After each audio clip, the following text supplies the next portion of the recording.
노상원 피고인, 예. 잠깐 일어서 주시겠습니까? 자, 이 사건에 관해서 장시간 증거 조사가 이루어졌습니다. 그리고 오늘 증거 조사를 최종 마치고 이제 네. 판결 선고 절차만 앞둔 상황인데요. 네. 재판부에서 최종 판단하기 전에 네. 특별히 고려해 줬으면 하거나 본인에게 유리한 사항 있으면 말씀하시기 바랍니다. 네. 우선 개인정보보호법 위반에 관해서요. 이 사건에서 확인된 사실관계들이 사건 구성 요건에 해당되는지 여부에 관해서는 기존 제출한 변론의서 기재를 원용하고요. 특히 피고인이 부정한 목적으로 이 사건 개인정보를 제공받은 것이 아니라는 점, 이에 관한 김대령, 정대령의 진술은 군의 엄중한 지휘체계와 보고체계를 고려할 때 신빙성이 없다고 할 것이고, 즉 24년 11월 9일 피고인이 계엄과 같은 상황 또는 선관위 투입 등의 언급을 해왔고 그에 대비한 임무가 기재된 A4 문건을 교부했다는 것인데, 이런 중차대한 사안에 관하여 어떤 내용의 보고도 그 누구에 의해서도 그 누구에 대해서도 이루어지지 않았다는 것은 김대령 등이 정보기관에서 오랫동안 근무한 인원들이라는 점을 고려해 볼 때 너무나 이례적인 모습입니다. 이 김대령 등은 오랜 기간 위장에 관한 전문적인 훈련을 받은 공장 요원 출신이고, 이 사건 비상계엄 해제 이후 김대령 등이 수사에 대비한 접촉을 수차례 가졌고, 수사 과정에서 회유 내지 협박을 받은 것으로 보이는 정황이 있는 점 등을 고려해 볼 때 24년 12월 1일 이전인 11월 9일부터 피고인을 끼워 넣어서 이 사건 비상계엄 1개월여 이전부터 자신들이 피고인으로부터 소위 가스라이팅을 당해왔다는 점을 부각시키고, 자신들의 지휘 내지 역할을 한 단계 강등시키는 효과를 위해서 수사 및 법정 증언 과정에서 허위 진술을 한 것이라고 할 것입니다. 아울러 범죄 열람표 규제에 의할 때 이 사건 각 명단 교부 시점에 피고인에게 위 부정한 목적이 있었다고 평가할 수 있는지에 관해서도 살펴주시기 바라겠습니다. 이런 점들을 면밀히 살피셔서 피고인에게 무죄를 선고해 주시기 바랍니다. 한편 견해를 달리하신다고 하더라도 이 사건 공식장 기재에 의하면 피고인이 이 사건 명단을 전달받아 피고인이 제2수사단 수사 2부, 3부에 배치할 정보사 요원 40명을 선발한 것으로 기재되어 있습니다. 하지만 피고인은 위와 같은 수사 2부, 3부 배치와 이를 위한 요원 선발 권한이 전혀 없는 민간인입니다. 그리고 이 명단이 김용현 당시 국방부 장관에게 전달돼서 이 사건 비상계엄 시 국방부 인사명령에 의해서 수사 2부, 3부에 배치될 예정이었다는 사실은 관련 당사자들의 진술과 객관적인 자료 및 정황상 의심의 여지가 없습니다. 특히 수사 2부, 3부에 이 사건 선발 인원들을 배치하는 것에 피고인이 어떤 내용으로 관여되었는지에 관하여는 아무런 수사 내용도 없습니다. 그럼에도 불구하고 공소장 기재에 의하면 위 요원 선발과 수사 2부, 3부 배치를 마치 피고인이 한 것처럼 기재되어 있고, 이 사건에 김영현 당시 국방부 장관이 어떻게 관여되어 있는지에 관하여는 아무런 언급도 없습니다. 무엇보다 본건 개인정보보호법 위반 혐의를 이유로 한 참고인 조사나 피의자 조사는 단 한 번도 진행된 사실이 없습니다. 결국 이 사건은 내란 혐의에 대한 수사 과정에서 내란에 대한 준비 과정 중에 하나로 조사가 이루어졌던 것이고, 그래서 내란 혐의에 대한 공소제기 시 그 공소장 내용에 포함되어 기소된 것인데, 피고인에 대한 내란 혐의 재판의 1심 구속 만기에 이르게 되자 피고인에 대한 추가 구속을 위하여 특검이 급히 이 사건 부분만 떼어내서 별건으로 기소한 것입니다. 그러므로 이 사건은 실질적으로 중복 기소에 해당되고 그에 따른 처벌은 이중 처벌에 해당된다는 점을 깊이 헤아려 주시기 바라겠습니다.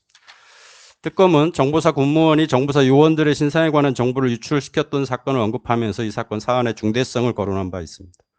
하지만 이 사건은 국방부 장관의 명예에 의하여 국방부 직할부대인 정보사 인원들의 명단이 국방부 장관에게 전달된 사안으로서 장관과 정보사 사이에서 장관의 명을 받은 피고인을 거쳐간 사안이고, 피고인이 장관과 정보사 사이에 있었다는 사실은 장관과 정보사 문사령관 김대령, 정대령 모두 인식하고 있었던 사안입니다. 그리고 전후 사정이나 객관적인 자료에 의할 때 피고인이 이 사안에 대하여 장관과 별개의 독자적인 의사나 목적이 없었다는 점도 명백합니다. 따라서 본건을 위해 정보사 공무원의 군사 기밀 유출 사안과 동일하게 평가할 수는 없다고 할 것입니다. 예상과 같은 점들을 살피셔서 피고인에게 선처를 베풀어 주시기 바랍니다. 다음은 알선 수재건입니다. 본건 혐의에 대한 김대령과 구장군의 진술에는 신빙성이 없다고 할 것이고, 이에 관하여는 종전 변론서에서 상세하게 언급한 바 있습니다. 김대령의 경우 23년 7, 8월경은 승진 청탁 관련 피고인이 금원을 요구할 수 있는 상황이 아니었던 점인 객관적 정황상 명백히 확인됐다고 할 것인데, 그럼에도 불구하고 김대령은 허위 주장을 하고 있고, 이는 본건과의 자연스러운 연결을 위한 악의적인 의도라고 할 것입니다. 김대령이 승진 로비를 하고 다닌다는 소문을 이미 들어서 김대령에게 자중하라는 취지의 충고를 했던 피고인이 김대령에게 승진 청탁 관련 금원을 요구했다는 것은 상식적으로도 납득하기 어려운 주장입니다. 24는 8월 29일자 혐의 부분에 관해서 피고인은 당일 김대령을 만난 사실 자체가 없다는 점을 수사 초기부터 일관되게 변소해 왔고 당일 18시 35분에 주차비 4,500원을 결제하고 현장을 이탈한 점을 주장했습니다.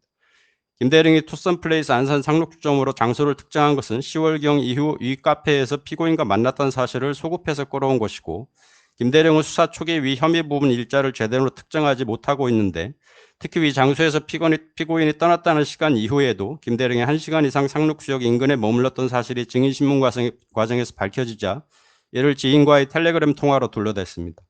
당일 김대령은 피고인이 아닌 다른 사람을 만났던 것이 분명함에도 피고인에게 본건 혐의를 뒤집어 씌우고 있는 것입니다. 이 점은 현대백화점 상품권을 당일 피고인에게 교부하였다고 뒤늦게 가져다 붙여서 자신의 주장의 신빙성을 높이려는 행태에 비추어 볼 때 더욱 명백하다고 할 것입니다. 9월 22일자 혐의도 마찬가지로서 피고인이 김대령에게 롯데백화점 상품권 교부를 요구한 사실이 없습니다. 이 부분은 추가로 변론서를 제출하겠습니다만 당일 오후 피고인은 용인에서 지인과 모임을 가지고 있던 중 오후 늦게 김대령의 연락을 받고 안산으로 이동하여 문상호에 대한 김대령의 분노를 들어주었을 뿐입니다.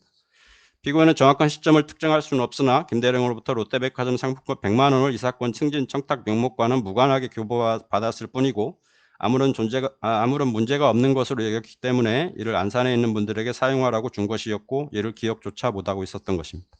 다음 구장군의 경우 말씀드리겠습니다.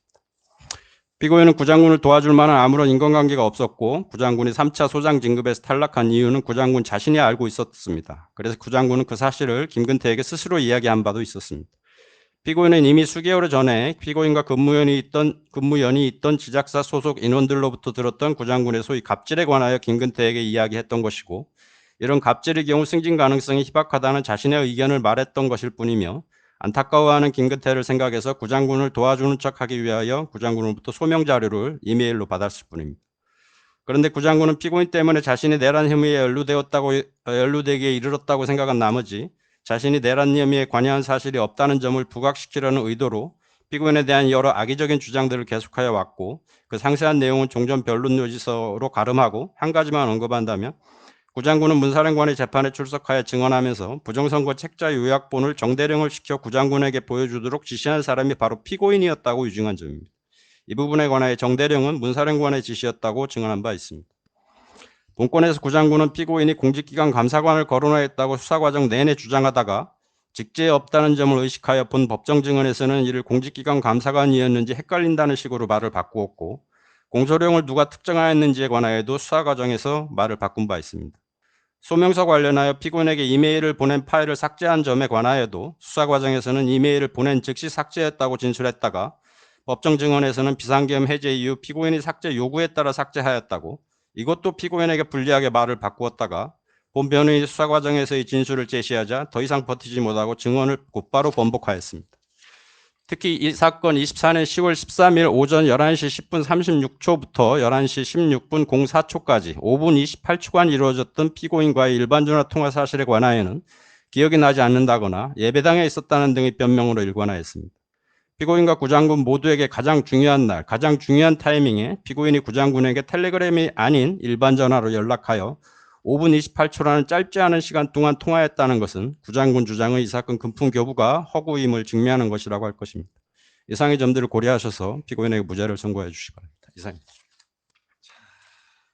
노상원 피고인 잠깐 일어서 주시겠습니까? 자, 이 사건에 관해서 장시간 증거조사가 이루어졌습니다. 그리고 오늘 증거조사를 최종 마치고 이제 판결 선고 절차만 앞둔 상황인데요. 재판부에서 최종 판단하기 전에 특별히 고려해 줬으면 하거나 본인에게 유리한 사항 있으면 말씀하시기 바랍니다. 네.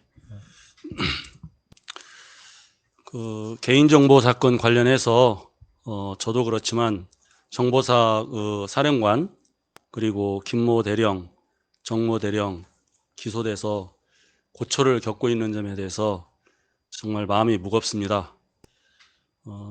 기타 다른 사항들은 변론서로 대치토록 하겠습니다. 이상입니다. 네, 좋습니다. 자.